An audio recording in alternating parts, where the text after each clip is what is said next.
everybody, I hope you're all well. Today we are at Scarborough Castle. I'm going to show you the castle. I just thought I'd show you this nice sea view to start off with. So here's the castle.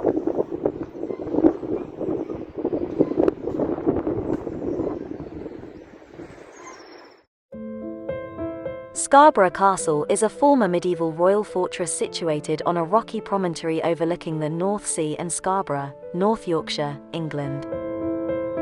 The site of the castle, encompassing the Iron Age settlement, Roman signal station, an Anglo-Scandinavian settlement and chapel, the 12th century enclosure castle and 18th century battery, is a scheduled monument of national importance. Fortifications for a wooden castle were built in the 1130s, but the present stone castle dates from the 1150s. Over the centuries, several other structures were added, with medieval monarchs investing heavily in what was then an important fortress that guarded the Yorkshire coastline, Scarborough's port trade, and the north of England from Scottish or continental invasion. It was fortified and defended during various civil wars, sieges, and conflicts, as kings fought with rival barons, faced rebellion, and clashed with republican forces, though peace with Scotland and the conclusion of civil and continental wars in the 17th century led to its decline in importance. Once occupied by garrisons and governors who often menaced the town, the castle has been a ruin since the sieges of the English Civil War, but attracts many visitors to climb the battlements, take in the views and enjoy the accompanying interactive exhibition and special events run by English Heritage. Archaeological excavations in the 1920s produced evidence which suggests a hill fort was built on the headland where the castle now stands. Finds were dated to between 900 to 500 BC, part of the Late Bronze Age, Early Iron Age. Among finds dating back about 3,000 years, a Bronze Age sword, thought to have been a ritual offering, is on display in the castle exhibition. A 4th century Roman signal station, one of several on the Yorkshire coast, was built on the headland at the cliff top. The station was to warn of approaching hostile vessels, and took advantage of a natural source of fresh water which became known as the Well of Our Lady. The remains of the signal tower were excavated in the 1920s, revealing it to be square in plan around a small courtyard. It measured about 33 meters across and was built of wood on stone foundations with a gatehouse and an outer ditch. The Anglo-Saxons built a chapel on the station site around the year 1000, the remains of which are still visible. This is reputed to have been destroyed during the invasion of Harald Hardrada in 1066. A much later Icelandic poem claims that a Viking settlement around the harbour was burnt down in 1066 by Hardrada's forces, who built a large bonfire on the headland to supply burning brands to hurl at the villagers below. However, there is no archaeological evidence of such an event, nor any of the Viking presence. The first evidence of the harbour settlement coincides with the establishment of the stone castle around 1157 to 1164.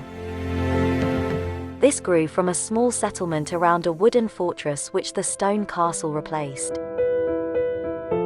William le Gros, Count of Ormeil, a powerful Anglo-Norman baron and grandnephew of William the Conqueror, built a wooden fortification after his receipt of the earldom of York from King Stephen in 1138, granted as reward for his victory at the Battle of the Standard. Ormeil may have refounded the town of Scarborough, though there is little evidence of this. As with other castles, there would have been at least a small settlement nearby.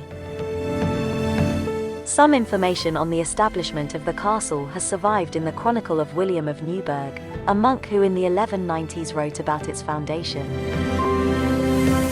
The castle had a gate tower, curtain wall, dry moat and chapel. This motte and bailey castle subsequently disappeared, with only the small, raised mound of the motte visible in the inner bailey today. The fate of the original fortifications is unclear. Henry II ordered that all royal castles be returned to the crown. He had a policy of destroying adulterine castles, built without royal permission, during Stephen's chaotic reign. Initially, Aumale resisted the call to hand over Scarborough, which he had built on a royal manor, until Henry's forces arrived at York. The wooden castle vanished. William of Newburgh, writing near the time, claimed that the structure had decayed through age and the elements, battered beyond repair on the windswept headland. Later interpretations view this as implausible and argue that Henry wanted to stamp his mark on Scarborough by demolishing William's fort and creating a much stronger stone complex. From about 1157, Henry II rebuilt the castle using stone. Much of the building work occurred between 1159 and 1169, when the three-story keep was built and a stone wall replaced the wooden palisade protecting the inner bailey. By the end of Henry's reign in 1189, a total of £682, 15 shillings and threepence had been spent on the castle, of which £532 was spent between 1157 and 1164. Henry's average annual income during his reign was about £10,000. The castle became a strategic northern stronghold for the crown.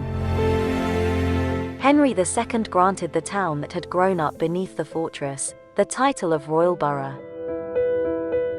While Richard I, reigned 1189 to 1199, had spent nothing on the castle, his brother King John, reigned 1199 to 1216, ensured that it was a comfortable residence for himself and his retinue.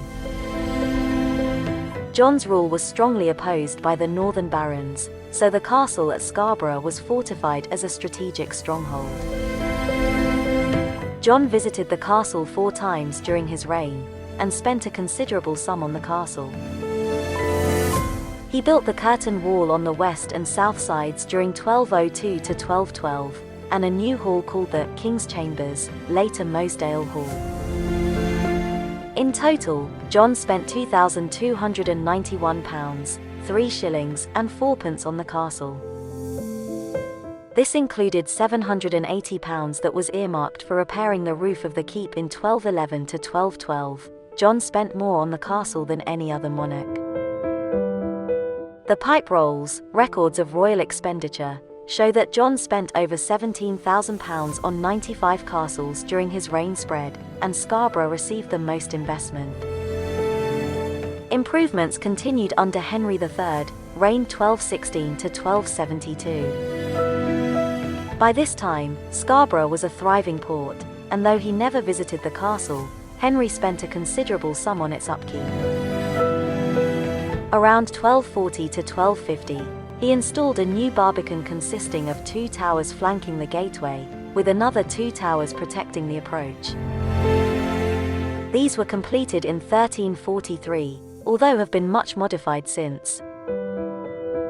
At this time, the castle was a powerful base which an unscrupulous governor could abuse. Geoffrey de Neville, who was governor for 20 years in the 13th century, used the garrison to seize port goods.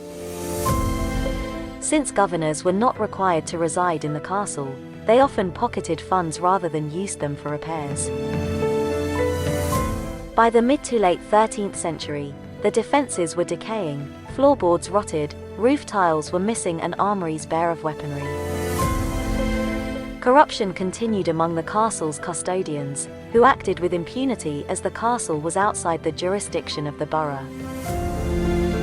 In the 1270s, Governor William de Percy blocked the main road into Scarborough and imposed illegal tolls.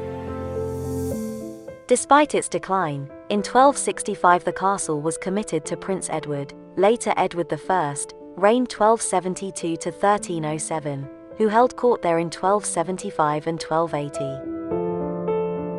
In 1295, hostages from his campaigns to subjugate Wales were held at the castle.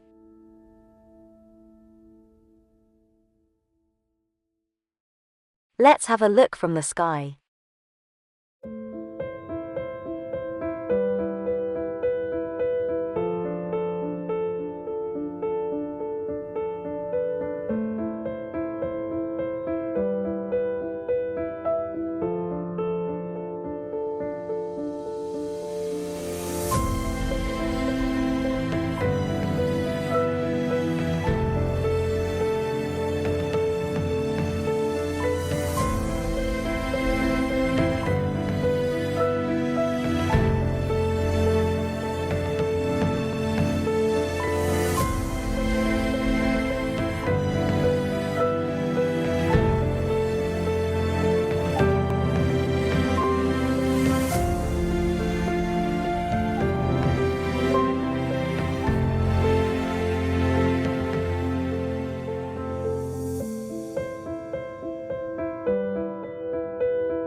Thank you all for watching. If you have any suggestions on either the channel or even somewhere to document, please contact us using the email provided in our contact page. Please don't forget to like, comment and subscribe. See you all on the next one.